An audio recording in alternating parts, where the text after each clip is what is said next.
ქართული ქრისტიანული ხელოვნების ერთ-ერთი უნიკალური ნიმუშის, ბედიის ბარძიმის თავდაპირველი სახის აღდგენა შესაძლებელი გახდა. მე-10 საუკუნეში შესრულებული ოქროს ბარძიმი გაერთიანებული საქართველოს პირველ მეფეს, ბაგრატ მესამესა და დედამისს გურანდუხტს მათ მიერვე აშენებული ბედიის ტაძრისთვის შეუწირავთ.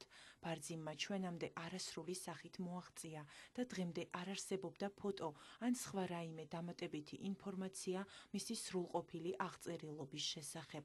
ხელნაწერთა ეროვნული ცენტრის დირექტორმა, ისტორიკოსმა ბუბა კუდავამ ცნობილი მოგზაურის კარლა სერენას ფოტოებში აღმოაჩინა სურათი, რომელზეც აღბეჭდილია სრულიად საქართველოს კათოლიკოს პატრიარქის, უწმინდესისა და უნეტარესის ამბროსი ხელაიას მამა, მღვდელი ზოსიმე ხელაია ბედიის ბარძიმთან ერთად. ეს უნიკალური ფოტო სპეციალისტებს აძლევს საშუალებას აფხაზეთის საგანძურის დაკარგული ნაწილის რეკონსტრუქცია მოხდეს. ჩვენამდე მოღწეული ბედიის ბარძიმი საქართველოს ეროვნულ მუზეუმშია დაცული.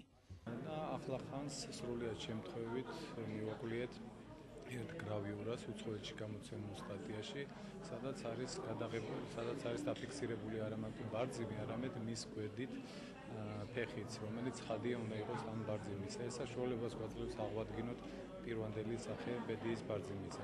კარლა სერენა პირველი მოგზაური ქალბატონი ევროპაში, იტალიელი ქალბატონია, რომელმაც საქართველოში მოგზაურა 1875-91 წლებში.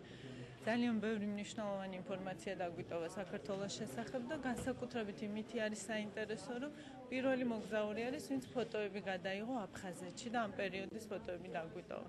სწორედ მის მიერ გადაღებულ ერთ-ერთ ფოტოზე აღმოჩნდა ბედიის ბარძიმი თავის ფეხთან ერთად.